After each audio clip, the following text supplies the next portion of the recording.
हमारी सरकार हमें बहुत चीज़ मुहैया कराए, जैसे कि अच्छा एजुकेशन मुहैया कराए, अच्छा हेल्थ मुहैया सिक्योरिटी कराए। सेफ्टी सबसे बड़ा प्रॉब्लम जब हम भी कोचिंग क्लासेस करके जब घर जाते हैं तो काफ़ी पार्टीज़ की प्रॉब्लम। जहाँ तक मैं बात करूँ, जहाँ तक मैं देख पा रहा हूँ, हमारे पॉलिटिकल पार्टीज़ ऐसे हैं जैसे वो अपनी मोनोपोली चलाते हैं। हम चाहते हैं कि वो मोनोपोली टूटे। युवा देश का भविष्य होता है।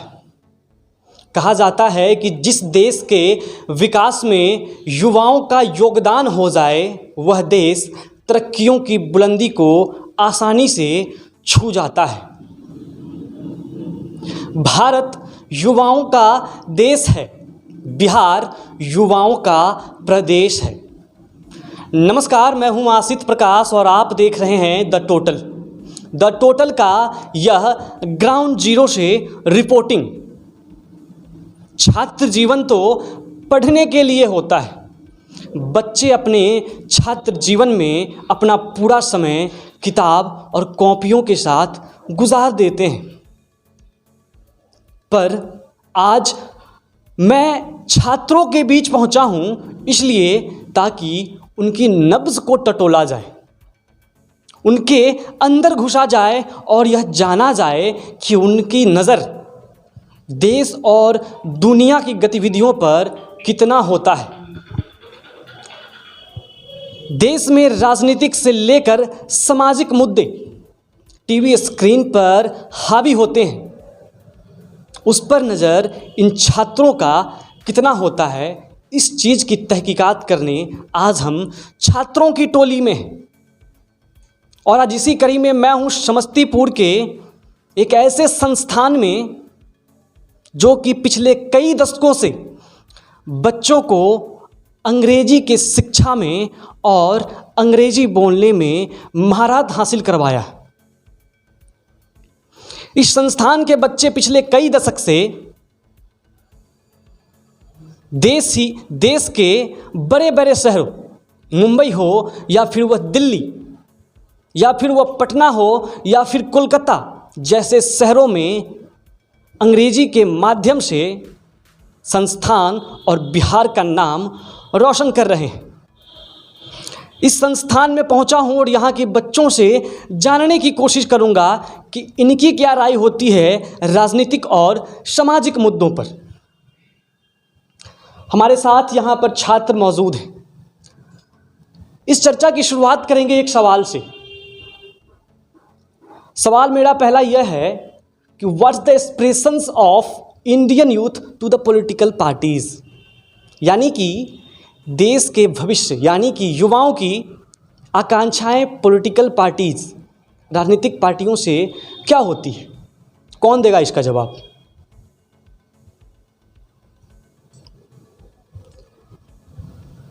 आप क्या आकांक्षाएं हैं जी देश की युवाओं की पॉलिटिकल पार्टी से? अक्सर पॉलिटिकल पार्टी चुनावी मंच से आती हैं, युवाओं की बात करती है।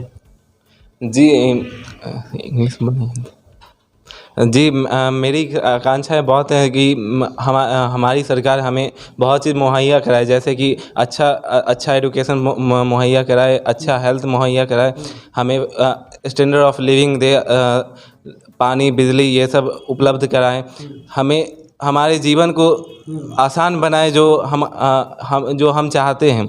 और हम चाहते हैं कि हमारी सरकार हम नागरिकों पे ध्यान दे और हम यूथों को नौकरी दें और हमारी मदद करे आगे बढ़ने में। क्योंकि छात्र तो पढ़ाई इसलिए करते हैं ताकि आगे जाकर उन्हें अच्छी नौकरी मिले।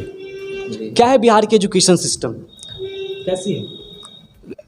कुछ कह नहीं सकते हैं, क्योंकि कुछ जगह बहुत अच्छी भी चल रही है, लेकिन कुछ वजहों से नहीं चल पा रही हैं, क्योंकि कुछ जगह टीचर नहीं आ पा रहे हैं, कुछ जगह टीचर की मांग है लेकिन टीचर उपलब्ध नहीं है, कुछ जगह जहां टीचर उपलब्ध हैं वो पढ़ा नहीं रहे हैं। इसलिए इस तरह की बहुत सारी समस्याएं हैं, लेकिन अगर सरकार ध्यान दे तो हो सकता है हमारी पढ़ाई की समस्या कुछ हद तक दूर हो जाए। ये इस तरह की हमारी मांग है सरकार से। अच्छा, और जब पढ़ाई, आपका नाम? जी मेरा नाम विकी हो गया। विकी। आप अपनी ज़िंदगी में क्या बनना चाहते हैं? जी मैं अपने देश के लिए कुछ करना चाहता हूँ, अपने समाज के लिए कुछ करना चाहता हूँ। मैं वो बनना चाहता हूँ जो मेरे समाज को मदद करे। मैं कुछ भी करूँ उसे मेरे समाज को, मेरे अगल बगल को, मेरे घर के लोगों को मदद मिले कि आगे बढ़ने में। मैं वो बनना चाहता हूँ। भाई साहब समाज की सेवा करना चाहते हैं, पढ़ाई कर रहे हैं, इंग्लिश का नॉलेज लेने के लिए इंग्लिश वर्ल्ड में पहुँचे हैं। इन्होंने बिहार की समस्याओं को बताया। बिहार की शिक्षा व्यवस्था में कहीं शिक्षक नहीं है तो इंफ्रास्ट्रक्चर की भी व्यवस्था की कमी है, स्कूल वेल डेवलप नहीं होता है। हम कुछ और छात्रों से बात करते हैं। बैठो भाई साहब, क्या है युवाओं की आकांक्षाएं पॉलिटिकल पार्टीज से?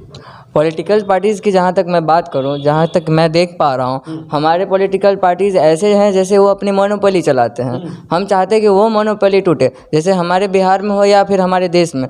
लोग बात करते हैं उनके जात पे, उनके रिलीजन पे। हम चाहते हैं कि वो बात करें कि हमारे देश में एम्प्लॉयमेंट कितना है, हमारे यहाँ ग्रोथ कितना हो रहा है। हम चाहते हैं कि वो हमारे देश को डेवलप करे, ना कि इन बातों पे मुद्दा करे कि हम आपको क्या देंगे, किस बात पे हम आपको सब्सिडी देंगे और किस बात पे हम के रिलीजन को हम उठाएंगे। हम चाहते हैं इन सब बातों को छोड़ के वो हमारे एजुकेशन सिस्टम पे ध्यान दे, हमारे देश के डेवलपमेंट में ध्यान दे, हमें क्या सुविधाएं हो रही है इन सब बातों को ध्यान दे। यही सब हमारी आकांक्षाएं हैं। अगर युवाओं से सजेशन लिया जाए कि किसी भी सामाजिक विकास के लिए किस चीज़ की आवश्यकता है तो युवा क्या सजेस्ट करेगा किसी भी पॉलिटिकल पार्टीज़ को? किसी भी चीज़ के लिए सबसे पहला जो चीज़ होता है वो होता है एजुकेशन। सबसे पहले हमें तो सबसे अच्छा एजुकेशन चाहिए होता है, जो कि हम जैसा देख पा रहे हैं हमारे ग्रामीण स्कूलों में, जैसा कि गवर्नमेंट नहीं प्रोवाइड कर सकती है। जैसा वो लोग जैसा करते हैं, स्कूल में टीचर्स तो हैं पर वो पढ़ाते नहीं हैं, जो आते हैं वो भी बैठे रहते हैं। और जहाँ तक देख रहे हैं आप भी, टीचर गवर्नमेंट फंड भी देती है तो यहाँ तक पहुँचती नहीं है, वो फंड बीच में ही खा लिया जाता है, करप्शन होता है। तो वो सब चीज़ें दूर करनी चाहिए। एक बार फिर से वही कंप्लेन, शिक्षकों की भर्तियां नहीं होती, शिक्षक मिलते नहीं, करप्शन। देश के युवा हैं, देश के भविष्य हैं, देश पर नज़र रखते हैं और देश की फीडबैक जो होता है वो भी दे रहे हैं, बस यह देने का मौका ढूंढते हैं। मेन स्ट्रीम मीडिया छात्रों तक बहुत कम ही पहुंच पाती है, पर द टोटल का यही कॉन्सेप्ट है, लोगों तक पहुंचा जाए, छात्रों तक पहुंचा जाए, किसानों तक पहुंचा जाए। और इसी बीच द टोटल की टीम पहुंची समस्तीपुर में एक एजुकेशन संस्थान में, और हमने बात किया है छात्रों से और बात कर भी रहे हैं। हमारे बीच नारी शक्ति, महिला सशक्तिकरण की बात अक्सर होती है। कुछ लड़कियां बैठी हुई हैं, डर रही हो सब? नहीं डर रही हो ना? लड़कियों के लिए क्या समस्या है? लड़कियों का सिक्योरिटी, सेफ्टी सबसे बड़ा प्रॉब्लम बिहार में अधिकतर। जब हम भी कोचिंग क्लासेस करके जब घर जाते हैं तो काफ़ी प्रॉब्लम होते हैं हमें, काफ़ी तरह के गंदे नज़रें हमसे देखी जाती हैं। तो ये सब समस्याएं इन्हें दूर करनी चाहिए। और भी बहुत तरीके समस्याएं हैं, जैसे स्कूल वगैरह में पढ़ाई की ज़रूरत है। हम पॉलिटिकल पार्टी से ये करते हैं कि हमें एजुकेशन अच्छी मिलनी चाहिए, हमें शिक्षा व्यवस्था प्रदान करनी चाहिए, ना कि ज़्यादा रिलीजन से बात करनी चाहिए कि हिंदू और मुस्लिम पे बेस्ड आप वोट दें। नहीं, हम ये नहीं चाहते। आपने शराबबंदी भी करवा दी, लेकिन क्या फ़ायदा उसका? शराब तो चल ही रही है गैर इलीगल तरीके से। चाहिए एक अच्छा सरकार, एक ऐसी सीएम चाहिए, एक ऐसा मिनिस्टर चाहिए जो हमारे लिए काम करे, हमारे एजुकेशन के लिए काम करे, हमारे ग्रोथ के लिए काम करे, ना कि नौकरियां दें। और हमें ये भी सिखाए, ये भी बताए कि कैसे हम अपना बिजनेस, अपना स्टार्टअप स्टार्ट कर सकें। ये सब मांगे हैं हमारी। अक्सर बात होती है वुमेन एम्पावरमेंट की, कैसे होगी वुमेन एम्पावरमेंट?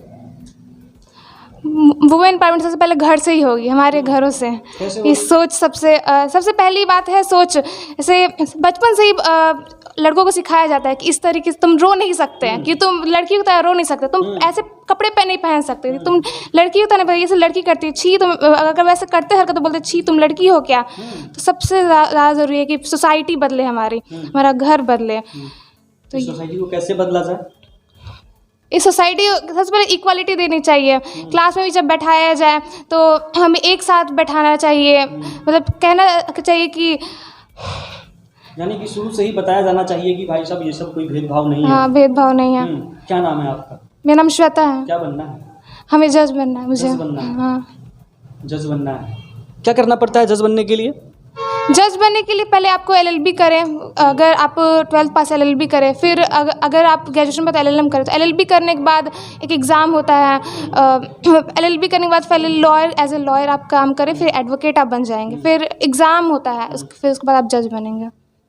ये बिहार है, ध्यान से सुनिएगा, ये बिहार है। यहाँ नज़रें छात्रों की भी राजनीतिक से लेकर सामाजिक विकास तक पर होती है। शराबबंदी हो या फिर कोई भी ऐसा मुद्दा हो, हर खबर पर बिहार के बच्चों की नज़र होती है। चलिए, और भी कुछ छात्र हैं यहाँ पर जो हम बात करते हैं। बिहार में अक्सर एजुकेशन की बात होती है, आपके दो साथियों ने बता दिया बिहार के एजुकेशन के बारे में। बिहार में बच्चे अक्सर दिल्ली की ओर पढ़ने के लिए जाते हैं, दूसरे शहर में पढ़ने के लिए जाते हैं। क्यों पढ़ने के लिए जाते हैं? बिहार में भी तो बहुत सारे कॉलेजेस खोले गए हैं। Yeah, but there are no teachers who are giving you to provide you a good education at that time, because you go to the college of the Samastipur college here, and there's no teacher who are giving you at that education at that level. The college give you. So there are many problems we faces in the colleges in the Bihar. There's many IITs colleges here, but there's a lack of teachers. The teachers are doing nothing in the schools. They are just sitting on the chairs at that school hours. They are not teach the students who are going to the colleges. There are many students who only go for 3 to 4 in their whole academic years. But after that they not get any education. And they are saying we are educated person. But he has not attended any lectures of that professors. Then how we say that our colleges are providing a good education? Because they are the students are doing cheatings in the examinations, but there are no rules for the. अपनी बातों को दूसरे पर थोप रहे हैं, आप cheating करते हैं तो क्या? Then wait a minute. Cheating कर रहे हो ना? Yeah, I'm cheating. क्योंकि वो गवर्नमेंट जो टीचर्स होते हैं वो उन्हें तो पढ़ाए नहीं फर्स्टली, तो वो उनके पास कोई एजुकेशन ही नहीं है, और ना उन्हें इनकरेज होता है कि मैं एजुकेशन लूँ कहीं से। भाई साहब बता रहे हैं कि बहुत सारे आईआईटी कॉलेज तो हैं पर उसमें शिक्षक नहीं है। ये बिहार की समस्याएं हैं। मेडिकल कॉलेज खुल रहे हैं, आईआईटी कॉलेज खुल रहे हैं, लेकिन शिक्षकों की भर्तियां नहीं होती है। ये बता रहे हैं कि बच्चे एग्ज़ाम में चीटिंग करते हैं। चीटिंग इसलिए करते हैं क्योंकि बच्चों के पास ऑप्शन नहीं है, क्योंकि कॉलेज में पढ़ाई होती नहीं है, बच्चों की पास करने का प्रेशर होता है, तो चीटिंग करके पास करते हैं। नहीं ना? जी। और क्या समस्याएं हैं युवाओं को ये है कि अगर हमें प्रॉपर एजुकेशन मिलता है तो हम लाइफ में कुछ अच्छा जॉब कर सकते हैं, अच्छा वर्क कर सकते हैं। बट अगर हमारे पास एजुकेशन ही नहीं है और हमारे पास यहाँ कोई स्किल्स नहीं होता है कि हम अपना कुछ स्किल्स डेवलप करके और हम कुछ अच्छा कर पाएँ अपने लाइफ में, तो ये एजुकेशन सबसे बड़ी चीज़ होता है कि ना तो एजुकेशन है ना तो स्किल्स है बिहार में। ठीक है, अगर आप लोग ट्रेनिंग गवर्नमेंट द्वारा अगर कोई ऐसे इंस्टीट्यूट चलाया जाए जहाँ अगर किसी के पास एजुकेशन नहीं होता है प्रोवाइड, तो वहाँ अगर कुछ स्किल्स न्यू डेवलप कर सकें वो अपने, तो वहाँ पे हमें जॉब्स में आगे चलकर बहुत ज़्यादा प्रॉफिट होने वाली है। तो ये भी बहुत बड़ी समस्या है इंडिया में। इंडिया की बात करें तो इंडिया में ना हमें हर चीज़ में सिखाया जाता है कि education is the most important, but education is the key of success. But where is the skills? If you are not having any good skills, then how you say that we are able to do anything in this world? There are many people who are uneducated but they have skills. How they work on their selves. अच्छा, तो ये skill कहाँ से मिलेगी? परिवार से, school से? School में कौन से क्लास से? प्राथमिक शिक्षा हो, हायर सेकेंडरी, कहाँ से स्किल्स की ज़रूरत कहाँ से पड़ती है? ये हमें बेसमेंट से स्टार्ट होती है स्किल्स की। या वी आर अदर कंट्रीज़ में देखें तो वहाँ हमारे कुछ ऐसे क्लासेस होते हैं जिसमें हमको कुछ स्किल्स सिखाए जाते हैं ताकि आगे हमारे सर्वाइवेंस में कोई दिक्कत ना हो। बट हमें इंडिया में देखा जाए तो ऐसा कुछ क्लासेस नहीं होते हैं इंडिया में ज़्यादातर। और जहाँ तक बिहार की बात करें तो बिहार में तो और प्रैक्टिकल्स की बहुत कमी है। अगर आप बुक्स पढ़ें तो उस बुक्स में आपको बहुत सारे एक्टिविटीज़ दिए जाते हैं प्रैक्टिकल्स के लिए, बट आप स्कूल्स वहाँ में करवाती नहीं है। और एट अ टाइम जब हम लोग का जो प्रैक्टिकल एग्जामिनेशन होता है 10th और 12th में, तो वहाँ पे हमें देना पड़ता है प्रैक्टिकल, बट हम लोग एबल नहीं होते कि वो प्रैक्टिकल्स दे पाएँ। तो अगर हमारे पास कुछ प्रैक्टिकल्स के नॉलेज होंगे तो हम उस चीज़ को ज़्यादा अच्छा बेहतर समझ पाते हैं। तो ये चीज़ हमारे बिहार में नहीं है। बट अभी मैं ड्रॉपर हूँ, मैं अभी जी मेंस की तैयारी कर रहा हूँ। जी मेंस की तैयारी कर रहे हैं? क्या नाम है आपका? आरफिन तौहीद। आपने 10th कहाँ से किया? साधना देवी विद्यापीठ, 12th कहाँ से किया? उसी स्कूल से। यानी कि CBSE से ही, गवर्नमेंट स्कूल से नहीं किया? क्यों नहीं किया भाई साहब? क्योंकि when I am small and I am living in my villages, then I see the condition of my schools in the government school in my villages. The teachers are not teaching any word to us. I am also attending 3 years of my life in the government college. But like we are going to the Delhi, there is many government college who provide you education. But in the Bihar, there is no any college who giving you the better education. वहाँ के teachers बैठते थे, आते थे college में, schools में, वो अपने चेयर्स पे बैठे, अपना वो खुद का बातचीत किए, वो चले गए। वहाँ पे क्या, वो स्टूडेंट को नहीं बोलेंगे तुम ये चीज़ पढ़ो, हम ये तुम्हें पढ़ा रहे हैं, और उसके बाद दैट्स इट, हो गया गवर्नमेंट कॉलेजेस। एक बार फिर से वही समस्या, और बिहार में ऐसा अक्सर देखा जाता है, आज ही नहीं पिछले 10 वर्षों से, या फिर पहले कभी भी अगर आप अखबार या फिर टीवी चैनल पर देखे होंगे तो बिहार की यही समस्या होती है। मास्टर साहब बैठ जाते हैं, बच्चे कुछ भी कर रहे हैं, पढ़ाई होती नहीं है, इसलिए गार्जियन परेशान होकर अपने बच्चों को पैसे खर्च कर कर प्राइवेट स्कूल में दाखिला दिलवाते हैं और फिर उनकी वहाँ से पढ़ाई स्टार्ट हो जाती है। हमारे सामने एक और समक्ष बैठे हुए हैं प्रोफेशनल भाई साहब। क्या नाम है आपका? धीरज कुमार। क्या कर रहे हैं अभी आप? अभी पार्ट 2 में पढ़ रहे हैं, मैथ ऑनर्स से। क्या करना है ज़िंदगी में? आगे चल के IAS ऑफिसर का प्रिपेयर। या जनाब, आपकी सोच बहुत अच्छी है, IAS ऑफिसर बनना है, देश दुनिया संभालना है। कैसे बनना है IAS? फर्स्ट ऑफ ऑल तो कोई भी चीज़ का प्रिपरेशन करना होता है, बिना प्रिपरेशन का कुछ नहीं होता है, और इसके लिए बहुत ज़्यादा मेहनत करना पड़ता है, बिना मेहनत का कुछ भी नहीं है। बिहार में कोई संस्थान है जो IAS की तैयारी करवाती हो? बिहार में इन समस्तीपुर एरोमा क्लासेस जो BPSC करवाती है, लेकिन IAS का नहीं। इन पटना में चले जाएं तो वहाँ पे बहुत सारे इंस्टीट्यूट है, परफेक्शन IAS, चाणक्य IAS है, वो सभी BPSC UPSC का करवाती है, लेकिन वहाँ पे बहुत ज़्यादा फीस होने के कारण बहुत सारे ऐसे स्टूडेंट हैं जो वहाँ पे तैयारी नहीं कर पाते हैं, जिनके कारण उन्हें बहुत सारी समस्याओं का झेलना पड़ता है। उनके पास न पैसा होता है जो वो एक अच्छी शिक्षा ले सके, जिससे वो अपना फ्यूचर बिल्डअप कर सके, आगे बढ़ सके। और फर्स्ट ऑफ ऑल उनके पास जानकारी का अभाव, लैक ऑफ अवेयरनेस, उनके पास वो जानकारी नहीं होता है कैसे हम अपने आगे चल के किस क्षेत्र में जाएं जिससे वो आगे बढ़ सके। उनके पास उतना जानकारी नहीं होता, उनके पास एक प्रॉपर गाइडेंस होना ज़रूरी है। मेन बात है क्या, जो जब तक हमारे पास प्रॉपर गाइडेंस नहीं होगा हम आगे कुछ नहीं कर सकते हैं। एक पेरेंट्स और एक टीचर वो हमें गाइडेंस करते हैं कि इस रास्ते पर चलोगे तो ऐसा होगा, लेकिन जब हमारे यहाँ शिक्षक ही वैसे करेंगे तो हम वैसा प्रॉपर गाइडेंस नहीं प्राप्त कर पाएंगे, जिससे हम आगे नहीं बढ़ सकते हैं।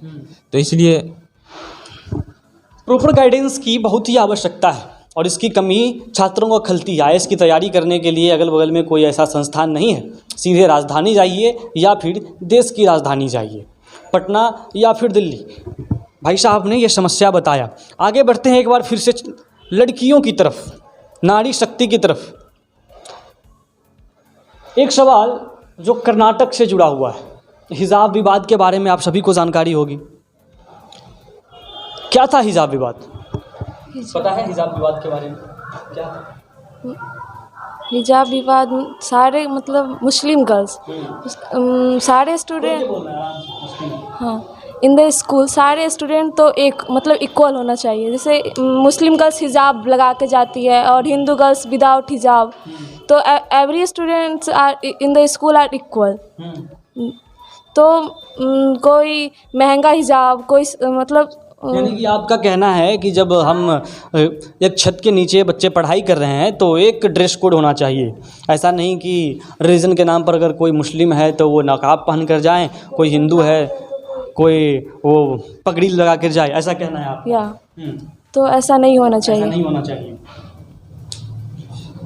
भाई साहब ये बोल रही हैं कि हिजाब विवाद के बारे में कि एक ड्रेस कोड होना चाहिए, आप कितना सहमत हैं? जी, मेरा मानना है कि अगर हम एक क्लास में बैठे हैं, हम एक जगह बैठे हैं, तो हमारे साथ भेदभाव नहीं होना चाहिए कि ये दूसरे कास्ट का है, दूसरे रिलीजन का है। ड्रेस हमारे स्कूल प्रोवाइड करते हैं ये बताने के लिए कि हम सब एक हैं, यहाँ कोई अमीर गरीब कोई धर्म नहीं है। तो यहाँ पे मेरे हिसाब से एक जैसा इक्वलिटी होना चाहिए, मेरा ये मानना है। आपका ये मानना है। यहाँ पर कुछ मुस्लिम लड़कियाँ भी हैं जिनसे मैं बात करने की कोशिश करूँगा, जिन पर हिजाब विवाद के बारे में उनका राय लूँगा। कर्नाटक में यह घटना हुआ, बिहार तक इसका असर कितना पड़ा और बिहार के लोग क्या सोचते हैं। 2 लोगों ने बताया कि एक ड्रेस कोड होना चाहिए जब हम अगर किसी स्कूल में हैं तो। चलिए पूछते हैं, क्या कहना है आपका इस हिजाब विवाद पे? आपके 2 साथी ने बताया कि एक ड्रेस कोड होना चाहिए, आपका क्या कहना है?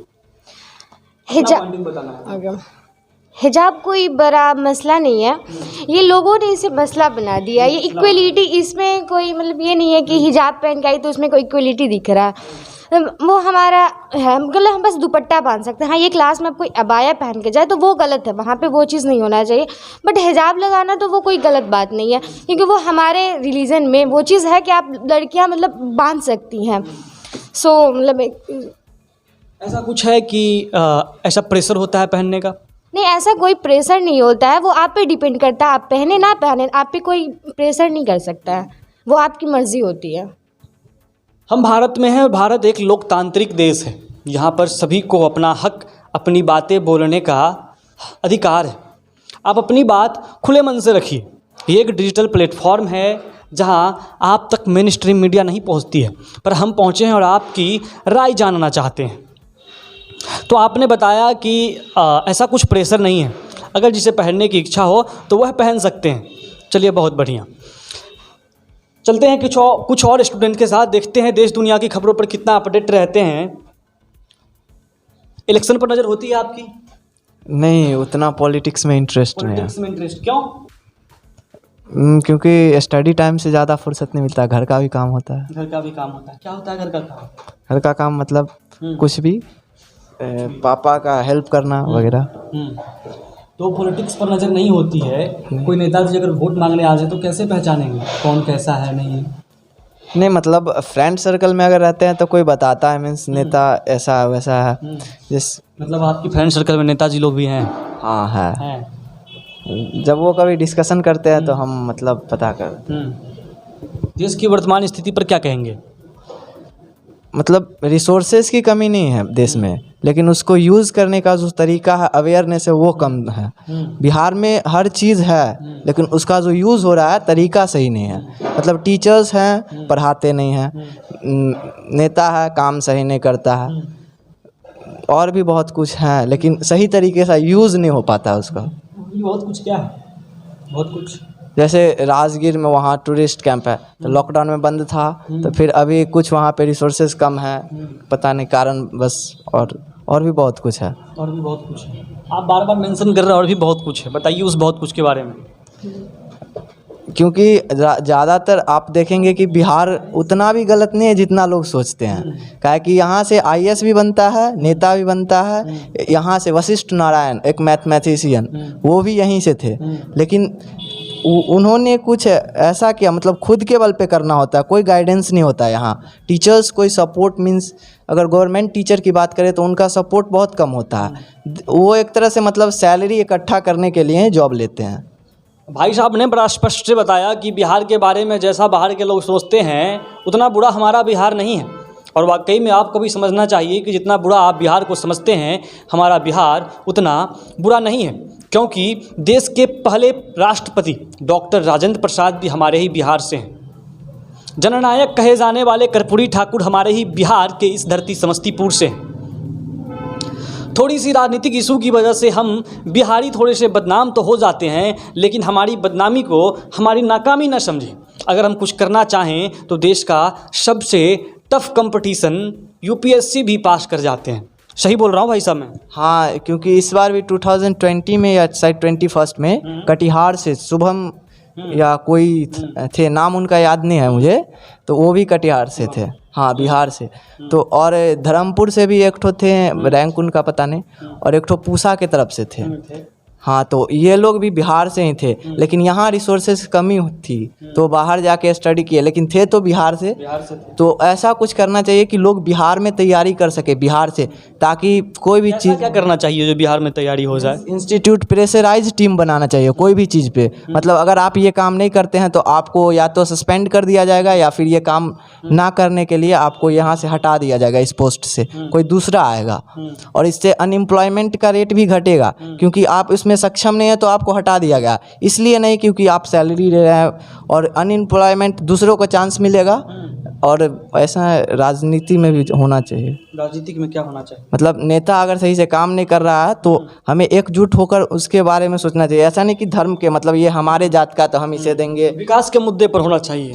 हाँ, विकास के मुद्दे पे होना चाहिए। क्या होता है विकास का मुद्दा?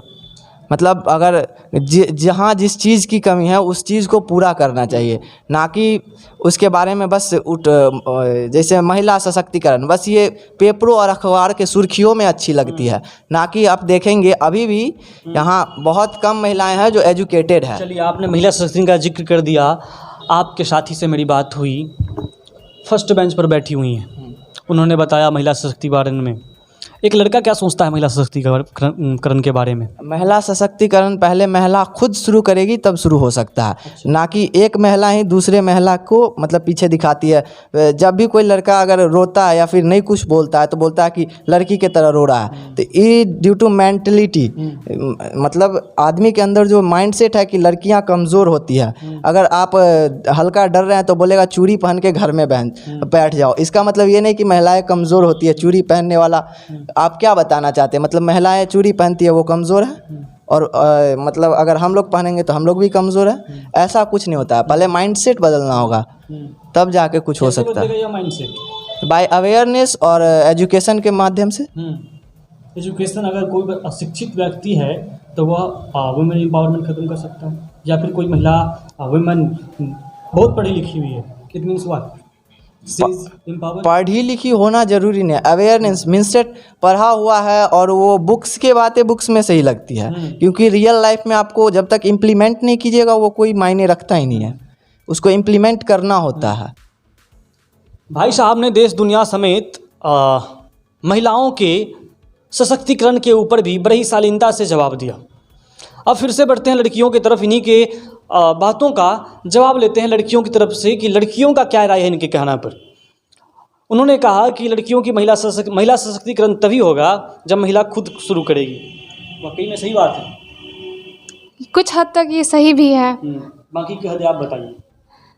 कुछ हद तक सही है, कुछ हद तक सही भी। जैसे कि हम घर ही का एक एग्जांपल ले सकते हैं कि जैसे कि हमारी भाभियाँ जो होती हैं वो रोज़ घर का पूरा काम करती हैं, जैसे मैं भैया का भी कपड़ा वगैरह सब कुछ धोती हैं। तो एक दिन जब हमारे भैया ये काम कर दें तो पीछे से आके हमारी माँ ही बोलेंगी कि ये क्या कर रहे हो, जोरू का गुलाम बन गए। तो सबसे बड़ी यही बात है कि वो ये कर सकती हैं, हमारी भाभी कर सकती, तो भैया क्यों नहीं कर सकते ये काम? अगर किसी काम को, और एक ये भी बात है कि हमारे जो भैया होते हैं वो कहीं भी जा सकते हैं, इधर उधर कितना जो काम करना है अपनी मर्ज़ी से कर सकते हैं। लेकिन हमारी भाभी को बाहर जाने के लिए, हम घूमने के लिए, अपने फ्रेंड्स के साथ करने के लिए या फिर कोई भी काम करने के लिए एक बार परमिशन लें, फिर पूछना पड़ता है घर वालों से। तो ये भी एक है कि ये घर में ही ये अंदर है। तो हमें ये भी ज़रूरी है कि उन्हें इक्वलिटी देनी चाहिए सभी को बराबर, चाहे भैया भाभी बेटी। मेरा नाम श्वेता है। श्वेता की बातों को अगर माताजी लोग सुन रहे हैं तो बताइएगा ज़रूर और सोचिएगा ज़रूर। ऐसा बिल्कुल आप गलत करते हैं। अगर भाभी कपड़ा थोड़ा सा धो देती है तो भैया धो दिए, तो फिर जोड़ू का गुलाम क्यों? अगर श्वेता की मम्मी यह देख रही हैं तो आपको भी सोचना होगा, आपकी अपनी बेटी की बातों पर थोड़ा सा अमल तो करना ही होगा। हमने बात किया महिला सशक्तिकरण के ऊपर, हिजाब के ऊपर, बिहार के एजुकेशन सिस्टम के ऊपर। अब थोड़ा सा पड़ोसी देश उत्तर प्रदेश और बिहार, अब थोड़ा सा पड़ोसी प्रदेश की ओर बढ़ते हैं। माफ़ कीजिएगा, हमने देश बोल दिया था, प्रदेश की ओर बढ़ते हैं। उत्तर प्रदेश में हालिया में चुनाव हुआ और कल इसकी मतगणना हुई और एक बार फिर से प्रचंड बहुमत के साथ बाबा जी सत्ता में आ गए। देखते हैं कि उनका असर बिहार के लोगों पर कितना पड़ा, बिहार के छात्रों पर कितना। युवाओं में योगी आदित्यनाथ का एक अलग ही क्रेज़ दिखता है। अब देखते हैं कि इन मुद्दों पर सबने कितना नज़र रखा था। कल दिन भर टीवी देखते हैं? नहीं, टीवी नहीं देखता। टीवी नहीं देखते, न्यूज़ देखते हैं? कभी कभी। कल का न्यूज़ देखा? जी देखा था। क्या देखा? जी योगी जी इलेक्शन जीत गए हाँ। और कुछ हद तक ये सही भी है, कुछ हद तक नहीं बता भी सकता हूँ। कुछ हद तक सही और गलत सही ये है इसलिए है कि वो एजुकेशन सेक्टर के लिए बहुत ऐसा बहुत कुछ किए भी हैं। हम वहाँ पे सिक्योरिटी का जो प्रॉब्लम था वो बहुत हद तक दूर कर दिए हैं। वहाँ के जो क्राइम रेट है वो घटी है। इस सब तरह से देखा जाए तो वो बहुत अच्छी बात है जो उनकी सरकार दोबारा बनी और वहाँ कुछ हद तक और मदद मिलेगी वहाँ के लोगों को आगे बढ़ने में और इस सब समस्याओं से दूर होने में। हमारी आशा है कि अगली बार जो जिनकी भी सरकार बने या फिर बिहार में भी हो तो कुछ हद तक वैसी चीज़ यहाँ भी लागू हो। युवाओं के लिए सबसे अच्छा नेता कौन है? जी कोई है नज़र में? जी मैं ये नहीं बता भाई साहब कुछ बता रहे हैं, कौन है नेता? नहीं, आपको भी नहीं पता कौन है युवाओं की नज़र में सबसे अच्छा नेता? हमको तो उतना पॉलिटिक्स के बारे में नहीं जानकारी है क्योंकि उतना इंटरेस्टेड नहीं है पॉलिटिक्स में। लेकिन अगर अभी के हिसाब से अगर मैं बात करूं अगर किसी नेता के बारे में तो मुझे योगी जी ही अच्छे लगते हैं। योगी जी अच्छे लगते हैं? अच्छे लगते हैं। तो योगी जी तो कल सरकार में आ गए, बड़े खुश होंगे आप? यस सर, मतलब ये हाँ भैया बिल्कुल बहुत खुश हैं कि वो सरकार में आ गए हैं क्योंकि वो अगर बात करें धर्म की तो वो धर्म को भी लेके बहुत मतलब वो रहते हैं, टाइट रहते हैं धर्म को भी लेके और वो एजुकेशन के लिए भी बहुत कुछ किए हैं। और अगर धर्म को लेकर बहुत कुछ किए लेकिन छात्र तो कहते हैं कि रिलीजन के नाम पर आप बोल रहे हैं। क्या चीज़ नहीं, बात हम कर रहे हैं धर्म की बात कर रहे हैं अगर तो धर्म के लिए बहुत कुछ करा, जैसे यानी कि धर्म की बातें होनी चाहिए। धर्म की बात बिल्कुल होनी चाहिए। धर्म पीछे कुछ खास वजह तो होंगी ना? नहीं, धर्म की बात इस कोई खास वजह तो होनी चाहिए। क्या ये मतलब कि धर्म के लिए जैसे कि देख रहे हैं आप वो जो मस्जिद था वो मस्जिद के बारे में जो वो बाबर मस्जिद था शायद मेरे ख्याल से वो पहले वो मंदिर था तो उसके बारे में बहुत दिन से वो शायद फाइल चल रहा था कि वो उस पर मंदिर बनेगा, ऐसे मस्जिद है तो उस पर वो योगी जी ने लग के और उसे कंप्लीट किया उस फाइल को, उसे मंदिर के लिए वो प्रोजेक्ट फाइल हुआ, वो प्रोजेक्ट 2025 तक क्लियर भी हो जाएगा। तो इसलिए भारतीय जनता पार्टी जिस मुद्दे को लेकर बहुत ही मुखर रहती है और बहुत ही सीरियस रहती है उस मुद्दे के बारे में बता रहे हैं। जो भारतीय जनता पार्टी अपने आप को इस मुद्दे का बहुत ही बड़ा शुरमा मानती है उस चीज़ के बारे में बता रहे थे कि बाबरी मस्जिद जो अयोध्या में है उसे हटाकर अब वहाँ पर मंदिर का निर्माण किया जाएगा। इस बारे में श्वेता आप कुछ बोलना चाह रही थी। युवाओं के लिए सबसे अच्छा नेता कौन है? मुझे तो मेरे ख्याल से केजरीवाल हैं। वो खुद भी एक पढ़े लिखे युवा हैं और उन्होंने यहाँ तक कि गवर्नमेंट स्कूल के लिए भी दिल्ली में बहुत कुछ किया। आप यूपी का गवर्नमेंट स्कूल कंपेयर कर सकते हैं उनके साथ। उनका इंफ्रास्ट्रक्चर यहाँ तक की सही नहीं है, वहाँ के टीचर्स भी नहीं है तो सिर्फ डिग्री लेके वहाँ बैठे हुए हैं। लेकिन वहीं हम केजरीवाल में वहाँ जाएँ, दिल्ली में जाएँ, वहाँ गवर्नमेंट स्कूल यहाँ तक कि कितने प्राइवेट स्कूल के बच्चे इस गवर्नमेंट स्कूल में दाखिला लिए हैं वहाँ से छोड़ के। तो ये है एक बात कि उन्होंने बहुत अच्छा काम किया है खासकर एजुकेशन के सेक्टर में। और वो रिलीजन बिल्कुल नहीं करते, हिंदू मुस्लिम ये कुछ नहीं, दोनों का बराबर साथ देता है। और जहाँ तक हिजाब की बात है ना तो फिर जो योगी जी है ना वो खुद पहले वो भगवा वस्त्र जो पहनते हैं पहले खुद उन्हें उससे त्यागे तब जाके दूसरे को बोले हिजाब आप त्यागे।